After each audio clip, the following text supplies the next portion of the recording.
وحشتوني جدا جدا جدا، بقالي 3 شهور تقريبا مصورتش. بس الامتحانات في سؤال دلوقتي بيجيلي كتير قوي، يعني اتكرر اكتر من مرة. بنزل اسك على الانستجرام وبيجيلي في المسجات برضه، وانا بقلب كده في اليوتيوب لقيت انه اخر فيديو مصوراه من 3 شهور، يعني غير الريلز اللي انا بنزلها كتير دي. بس يعني اخر فيديو بجد صورته لليوتيوب كان بتاع التربية العملية، فأنا بقالي زمن ما صورتش فعشتوني. دلوقتي الساعة 2:30 وأنا قررت، هي طقت في دماغي إن أنا أصور فيديو دلوقتي رغم إني لسه بمتحن ولسه مخلصتش. بس أنا عايزة، عندي امتحان كمان كام يوم، بس أنا قلت عايزة أصور دلوقتي. فبحاول إن أنا أكسر حتة المثالية الزيادة دي، وإن كل حاجة تكون بيرفكت، إيديت ومونتاج وإضاءة وكله، يعني كل حاجة عايزاها تكون بيرفكت. فده ما بيحصلش وبيأخرني ومش بيخليني أنزل فيديوز. فقلت هعمل تحدي، وقلت بقى إن أنا أجبر نفسي وأصور دلوقتي، وأصور بقى فيديو أو أنزل فيديو كل يوم جمعة، كل يوم تلات، أو كل يوم جمعة بس. فقولولي إيه رأيكم وشجعوني. وانا ان شاء الله بجد يعني السنه دي ناويه ان انا يعني هركز بس على اليوتيوب، لان انا بجد كاتبه كميه افكار رهيبه يعني تكفيني السنه كلها. فانا عايزه بجد ان انا اصورها، ومتاكده انها هتفيدكم ان شاء الله يعني. وهتتبسطوا منها لانها افكار حلوه وجديده، وبتسال عنها كتير قوي في حاجات كتير بقى، إعادة تدوير، تصوير، حاجات خاصة بالثانوي والكلية والأدوات والفن وكل حاجة، يعني كل اللي نفسكوا فيه. في سؤال اتسألته كتير قوي وقال كالتالي: من بنوتة بتقول: أنا كان نفسي أدخل نفس الكلية بتاعتك جدا، لكن أهلي رفضوا، دخلت آداب وهتخرج السنة دي، تنصحيني أقدم فيها ولا لأ؟ السؤال التاني: بفكر مع التقديم اللي جاي أقدم تربية نوعية، إيه المهارات اللي المفروض تكون عندي عشان أعدي من الاختبارات الفنية؟ وأصلا معايا بكالوريوس ومتخرجة، بس كان نفسي أدخل وقتها نوعية وماما طبعا ما وافقتش. ليه يا طنط ما وافقتيش؟ ليه يا طنط؟ دلوقتي هكلمكوا عن كلية تستاهل إنه حد اتخرج خلص 4 سنين 5 سنين من حياته إنه يعيد التجربة تاني ويدخل كلية تاني. تحب تقول ايه للشباب عشان ما يغلطوش نفس غلطتك؟ بسم الله الرحمن الرحيم. أنا أعرف في ناس فعلا عملت الموضوع ده وكانت شطورة في الكليتين ومفيش مشكلة. بس أنا هقول بقى من وجهة نظري، هل الكلية تستاهل ولا لأ؟ بما إني قعدت فيها 4 سنين وناقص لي ترم وأتخرج. الكلية مميزاتها كتيرة فعلا، اتعلمت منها كتير قوي، فادتني كتير قوي على المستوى الشخصي، عرفت فيها نفسي وفهمتني، وعرفت أنا شطورة في إيه ومش شطورة في إيه، واكتشفت شغفي والحاجات اللي أنا فعلا كويسة فيها. وقت الكلية يعني عرفت إن أنا بحب التصوير وشطورة في التصوير في الكلية. حققت حاجات كتير، الحمد لله يعني. بجد أخدت خبرات واتعلمت حاجات كتير حلوة قوي، واتعرفت برضو في الكلية على بنات حلوة جدا وبحبهم جدا وفعلا جمال ودكاترة حلوين. ف والكلية من أهم الحاجات بجد، يعني فتحت دماغي على حاجات أنا ما كنتش أعرفها، ولا أعرف إن الفنون دي موجودة، وإني أصلا يعني حابة الموضوع أو هاوية الموضوع بالشكل ده. فهي حطت إيدي على الطريق، يعني عرفت ده وده وده وده، وهي بتاخد إيدي كده تقولي ده بيتعمل كذا أو بيتكلم عن كذا. فهي بتحط إيدينا على بداية الطريق. ولكن مثلا في الكلية إحنا ما بنتعلمش كل حاجة. الكلية عايزة أقول لكم الفيديو ده، هو أنا مش عارفة قلت لكم في الأول ولا لأ، بس هي طقت في دماغي إني أصور دلوقتي.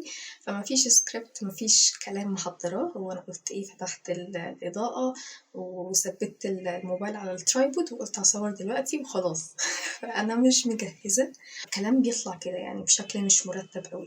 وبنعرف المادة دي بتتكلم عن إيه وبتتعمل إزاي، الحاجات اللي فيها وبس. انتي بقى اللي عليكي بتدوري، تعملي سيرش، بتجمعي معلومات وبتجمعي داتا، تاخدي كورسات، تاخدي ورش، تروحي معارض، تسألي ناس، تكوني علاقات، تبقى دايرة معارفك كبيرة، انتي الاعتماد كله عليكي، يعني بقى بعيدا عن موضوع ثانوية عامة وان كان بيبقى في حد بيبقى رقيب علينا وبيوجهنا للطريق ومستر بيورينا كل حاجة، فمفيش الكلام ده. دخلتي الكلية الاعتماد كله على نفسك، انتي اللي بتعملي كل حاجة بنفسك في كل حاجة، مفيش حد بيساعدك، انتي اللي بتساعدي نفسك عشان تكوني شطورة.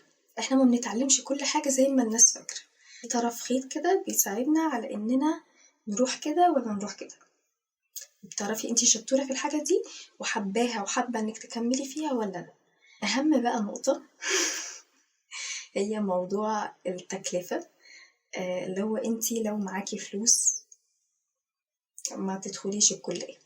الكلية دلوقتي مصاريفها غالية جدا جدا جدا، يعني هتدفعي، عايزة اللي يدخلها يكون حرامي أو حد من عيلته شغال حرامي.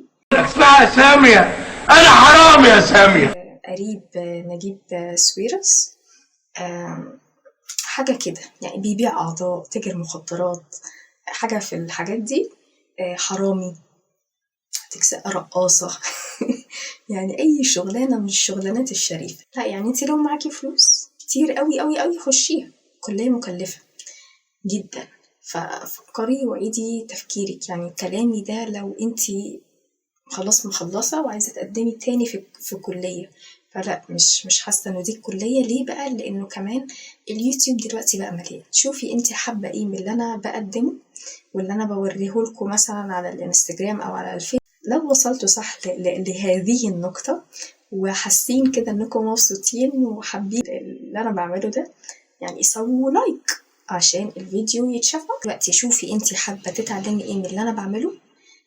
عندك مجالات بالهبل، عندك خشب، عندك معادن، عندك نسيج، عندك طباعة، عندك تصوير زيتي، تصوير فوتوغرافي، فوتوشوب، عندك ايه اهو بغش من الحاجات اللي حواليا، عندك تصوير جداري مثلا، إعادة تدوير، لف ورق، تصميم.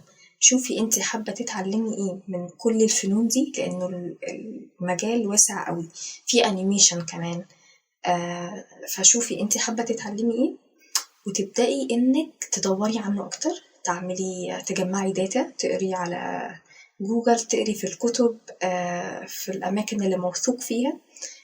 في بقى فيديوز على اليوتيوب كتير اكيد للمجال ده، دوري بالانجلش اكيد هتلاقي كورسات. بالنسبة بقى برضو لحتة الأماكن بتاعة التعلم، في القاهرة مليانة، يعني في أماكن بتدي ورش وبتدي منح كتير غير عندنا في اسكندرية. يعني في اسكندرية الأماكن محدودة قوي بتاعة الكورسات والورش وكده، القاهرة ما شاء الله مليانة. دي رودينا، يا بخت أي حد في القاهرة بجد، لو تقدري إنك تروحي وتتعلمي وشطورة أكتر وتبقي متمرسة في الموضوع ده اعملي كده. بس مش شايفة ومش حاسة إنك الموضوع مستاهل إنك تقضي 4 سنين كمان كلية. أتمنى لو في حد من صحابي في الكلية بيشوفوا الفيديو يعني قولولي رأيكم إيه موافقيني ولا مش موافقين، فقولولي في الكومنتس. لو معاكي بقى فلوس بقى حابة إنك تستثمريها في نفسك، رأيي المتواضع إنك في وسط هذه الأزمة إنك تستغليها وتطوري من نفسك بقى، بتاخدي كورسات، تشوفي دلوقتي إيه اللي مطلوب عشان تكسبي فلوس بالدولار. فده اللي أنا بحاول إن أنا أعمله الفترة دي، أشوف إيه المهارات اللي ناقصاني وأحاول إني أنميها عشان أشتغل بقى بالدولار مع أجانب، لأن كلنا دلوقتي محتاجين إن احنا نشتغل، معظمنا طلاب وفي كليات وما بنشتغلش، فاحنا عايزين حاجة تجيب لنا مصدر للفلوس.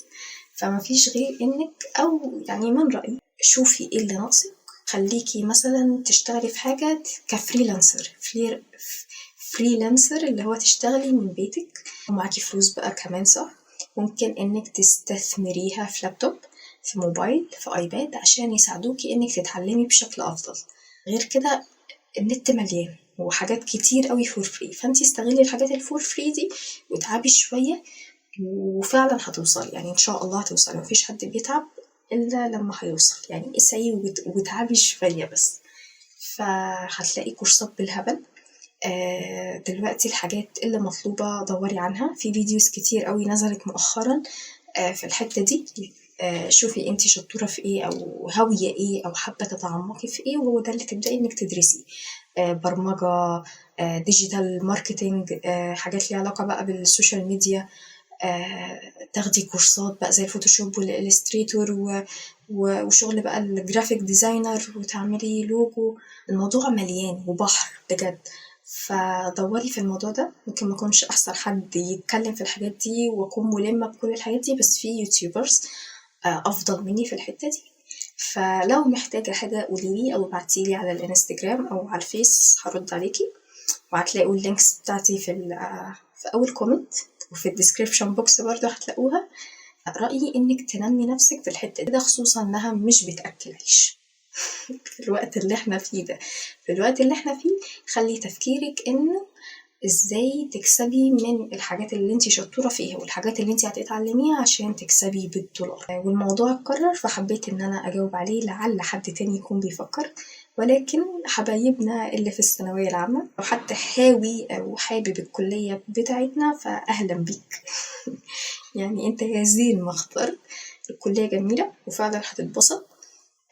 انا ما بحبش فنون جميلة عشان بحس اللي هو ايه، بزهق. فنون جميلة بدخل اقعد ال4 سنين بتعلم نفس الحاجة. والموضوع عندهم مش مكلف زي عندنا، يعني احنا عندنا مكلف اضعاف الاضعاف. يعني احنا يعتبر اغلى حاجة، لان احنا بتبقي مطالبة زي ما قلتلك تجيبي كل حاجة في كل لو انتوا هنا انا مبسوطة لان الدنيا هادية، فغالبا هصور بالليل بعد كده. في بقى فيديوز يعني محضراها خاصة بقى بالذكاء الاصطناعي، لو متابعيني على الفيس هتعرفوا، وحاجات حلوة حلوة وهتعجبكم. بس وهتكلم بقى عن التصوير، يعني خلاص بقى أنا كسرت حتة المثالية دي، فهبتدي بقى أشارككم في الحاجات الخاصة بالتصوير، وإن شاء الله هلتزم وأخلي ده تحدي. فهعمل كده إن شاء الله. يعني أنا صورت الفيديو النهاردة كام؟ 17 تقريبا، 17/1. هنزله 17 اللي هو بالليل، هنزله بقى بكرة المغرب. خلي ده تحدي، فإن شاء الله انتظروني. أنا جاية بقوة بجد. أنا متحمسة ومبسوطة إن أنا رجعت أصور فيديوز، وإن أنا واقفة قدام الكاميرا وحاسة إن أنا بتطور ومش مكسوفة زي الأول. فبس روح بقى أنام عشان دلوقتي الساعة 3 تقريبا وعندي بكرة مذاكرة. ورغيت كتير أنا، بس حبيت إن أنا أتكلم معاكم شوية عشان انتوا وحشيني. بس قلت بس كتير. أتمنى إن أنا أكون أفدتكم، وانتظروني، وإلى اللقاء. جيت أقول لكم إن الفيديو ده كان عشوائي، ما مرتبتش لأي حاجة. مش فاكرة قلتلكوا ولا لأ عشان بنسى. حطيت الإضاءة وروقت بس الحتة دي كده ولبست أي حاجة على أي طرحة، ووشي تعبان، مش عارفة باين ولا لأ، بس احنا فترة امتحانات وحبوب وهالات سودة، بس مش مشكلة. أهم حاجة الثقة بالنفس والتصالح مع النفس. انتوا عارفين إن أنا عدت الفيديو تاني، يعني دي تاني مرة أصور، عشان الفيديو اللي صورته الأولاني لقيت فيه طرحة بايظة ورقبتي باينة. والله الحمد لله.